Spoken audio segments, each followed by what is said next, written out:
which is mobile first and has made a huge difference. And you can see in terms of like the brand recall and ad recall, very, very high. I think this is actually one of the highest responses that we've had when using a kind of test and learn framework. What's interesting is, and this is something that I'm going to talk about a little bit more about in a second, but the way that, you know, consumer attention is really shifting. So, you know, historically, and still to this day, when you're launching a car, you want high reach, and therefore you'd probably invest in television, predominantly, I'd say, for a launch campaign. But the thing is that, and we've partnered with Accenture, and they've done some consumer journey analysis, looking at different touch points and their influence across the consumer journey.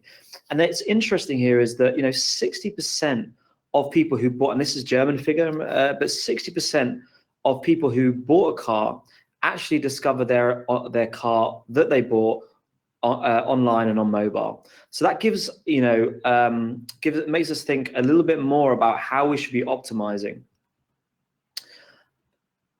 So again, this is a German example. For those people who are aware and fans of Mary Meeker, this is I guess a carbon copy, but focusing on German markets. So on the left, you have, and this is Nielsen investment on the left. And obviously there are caveats with Nielsen investment. It's not perfect, but it nonetheless is a good indicator.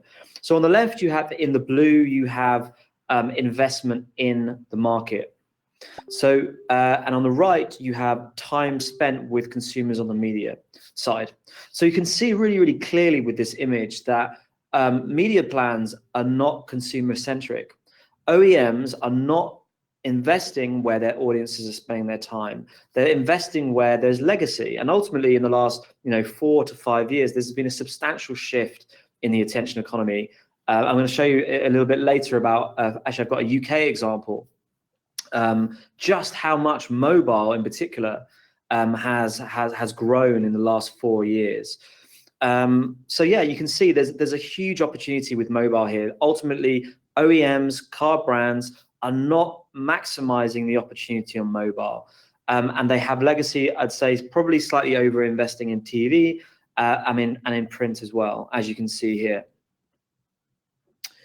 So this is where we're going to talk about how to launch cars. So we're going to talk about 3 key principles of how to launch a car. So the first is reaching more audiences. The second is fueling TV and search activity. And the third is about building a mobile showroom. So when it comes to brand building, and when I mean brand building, I'm talking about car line awareness. There's a huge amount of research by evidence-based academics. Whether that's the likes of Byron Sharp and his 2010 How Brands Grow, or whether it's IPA or Binet and Field, obviously well-known academics in marketing, they all, or Mark Ritson, for example, is another one. They all say the same thing, that the greater your share of voice, the greater your share of market. The biggest brand driver is actually reach. So the IPA in 2018 actually brought out a book in October. 91% of brand building is and effectiveness is driven by reach.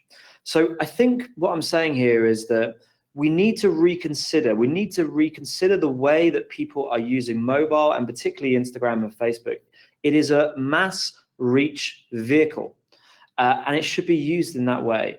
Obviously, as we talked about earlier, there are many ways that we can use Instagram and Facebook. This is purely focusing on those 6 weeks during launch. So this, again, is an example. This is GfK data, which looks at the reach on a daily basis of traditional players, TV players like ProSieben, RTL. Obviously, the Dutch will be familiar with RTL.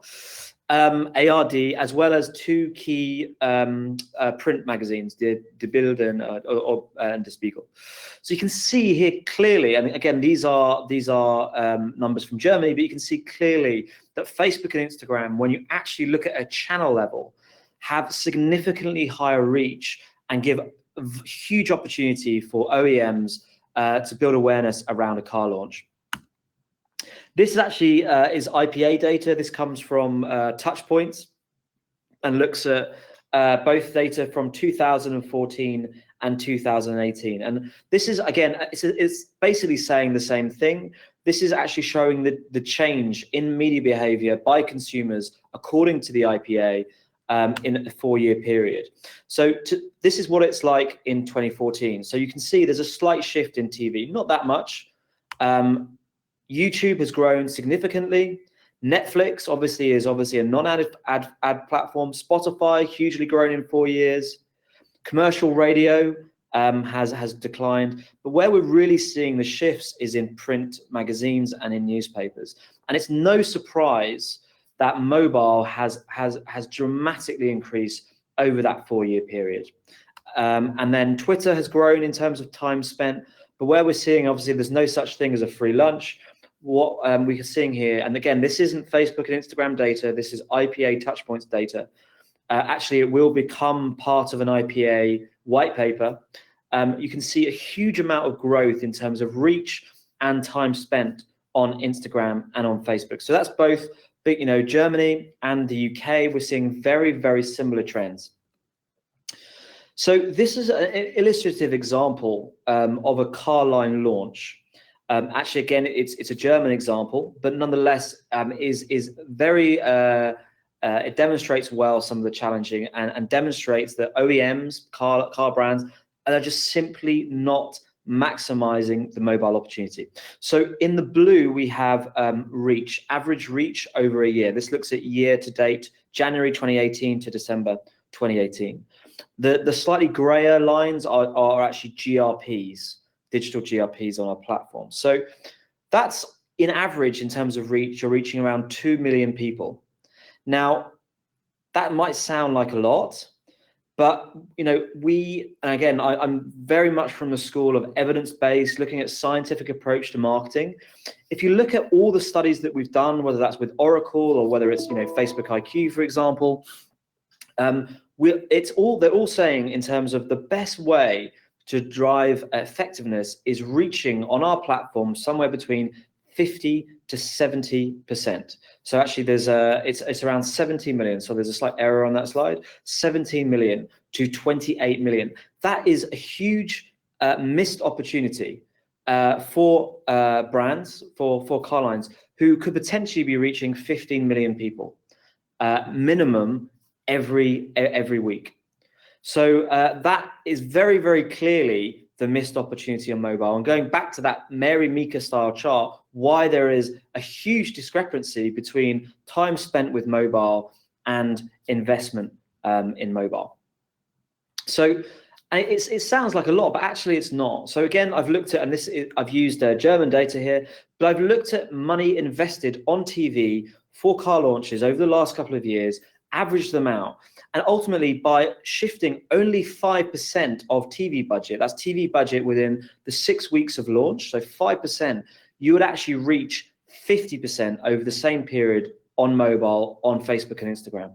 So again, in Germany, that's reaching 23 million people just by shifting 5% of the budget. That is, a very, very small shift, which is giving exponential results and effectiveness for your brands.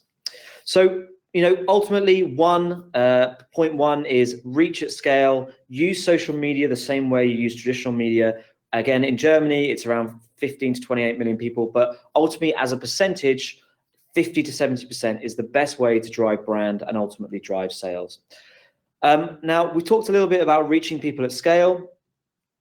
Secondly, I want to talk about auto, because it's not just about reach, it's about quality reach. It's about, is it relevant to the auto community? So, if you think about Instagram, you think about Facebook, there's the spectrum, the cross section of all elements of the automotive industry. You obviously got brands, you've got dealers, you've got influencers, you've got groups, and obviously you've got customers.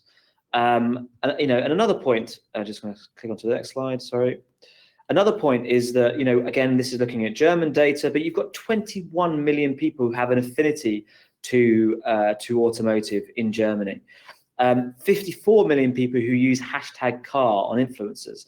And again, using this Accenture data, 74% of content, 74% of people on Instagram, in Facebook, are viewing auto